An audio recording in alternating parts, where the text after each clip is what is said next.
अच्छा ही तो सर्दी बुखार हो हम गोड़ो टूटला में गोले बनी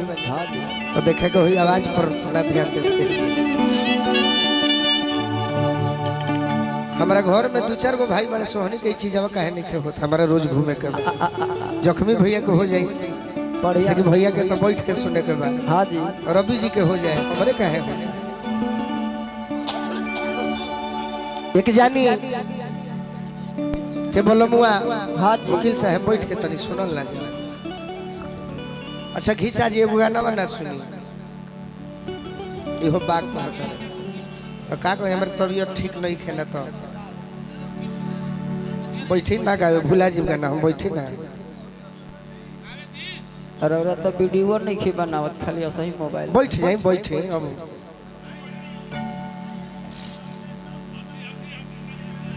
बैठ जाए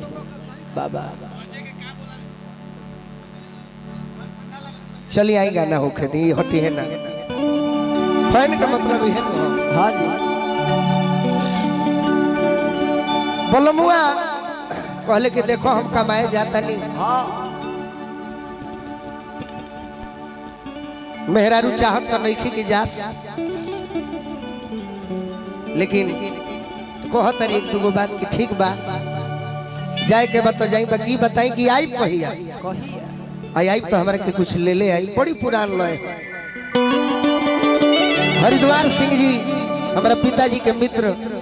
हरिद्वार सिंह जी भोजपुर जिला के उहे के गीतिया गाव रहे कि सड़िया संहार के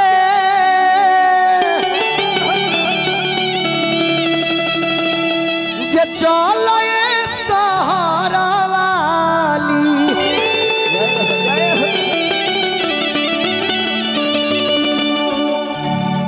कहवा तू जालू हाली हाली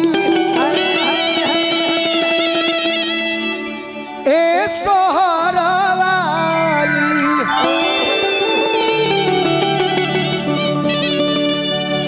सैंडल से पैंडल मारी हैंडल चमकावेलू अब रौरा सब बोलाई तो अब हम ठेल के ना बैठा दे यहाँ के अपन सैंडल से पैंडल मारी हैंडल चमकावेलू हाँ जी अगो लगा लो दूगो जाली है शहर वाली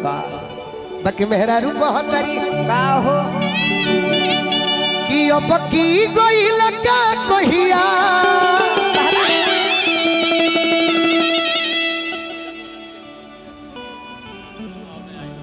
ठीक बा बैठी ना अब जे बस कतना कलाकार गा के मंच पर से चल गई ये लोग के नजर में हम ही एगो खबर लौकत है बैठ के जौन कहे के बा कहे सही बा अब रौरा ठीक बन रौरा में कोनो कमी नहीं कोई कमी ठीक कि अब की गई लगा कहिया ओई बे मुनवा के पापा तो हमारा के काका ले ओइबो के मुनवा के पापा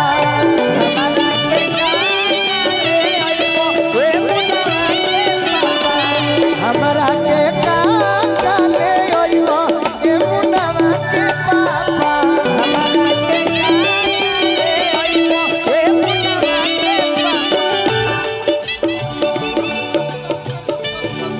बहुत सुंदर बहुत सुंदर जी जी जी जी जी आरजेडी परिवार से जुड़ल बने हिमांशु भैया हिमांशु यादव जी तो ठीक बा ठीक बा ठीक अच्छा अच्छा अच्छा पप्पू भैया के बहनोई जी बानी हिमांशु रंजन जी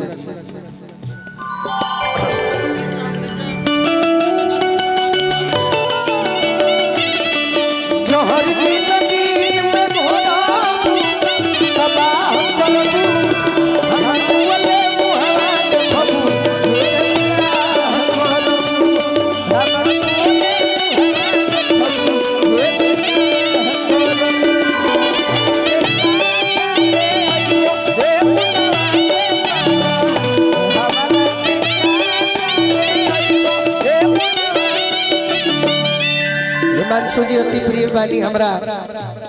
संदेश भोजपुर क्षेत्र में एगो हमने के अभिभावक बानी श्री अरुण यादव जी, जय पूर्व विधायक हैं, गरीब के बड़ा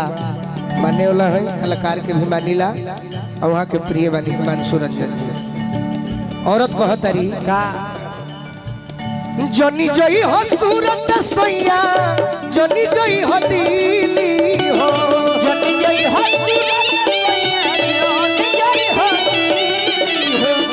जनी जई हो सूरत सैया, जनी जई हो दिली हो, जनी जई हो सूरत सैया, जनी जई हो दिल्ली हो। हाँ जी यह बॉलीवुड के गायक रही, ये कहूँ गाना ना गाई, खाली सर्दिया पहन के वो कलाकार अगर नौजवानों बा हाँ जी तो लीलावती अस्पताल में पहले चेकअप हो। सही बात अब बोला नहीं सर मत गाइए, आराम कीजिए। रहने दी और सरस्वती की कृपा से देखिए 2-4 गो गवा गए ललित चाचा। जय हाँ कि जनी जई हो सूरत सैया, जनी जई हो दिल्ली हो, जनी जय हो तो कहवा जई हो, कहाँ जहाँ हम कहब ओइजा जई। अच्छा अब की बेजई हो काला काला ए मुनवा के पापा,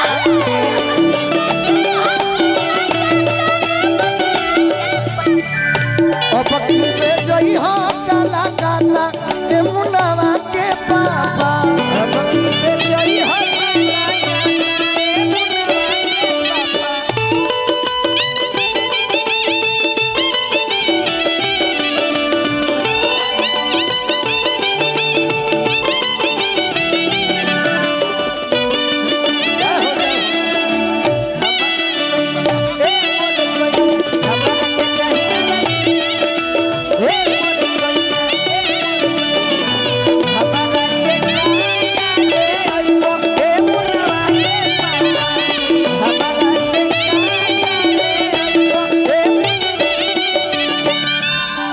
कभी कभी गानों सुनल जाला। हाँ जी हिमांशु भैया फिर रौरा के बुला ले। हाँ हाँ पक्का 10 मिनट बाद बहुत रौरा आशीर्वाद देंगे। उपहार में हर भारतीय नारी अपना बोलुआ से कहले कि जा तनी तो जितना पेमेंट होला तो इच्छा रहे कि कान के बाली ले ले तन, नाक के नथिया ले ले तन, बाकी मेहरारू कहते कि कुछ ना ना चाही साया साड़ी, ना चाही लहंगा हो, ना चाही नया नहीं चाही साया साड़ी, ना चाही लहंगा हो। का चाही का चाही कि हमारा के लोई हो एगो छाता ए मुन्ना के पापा।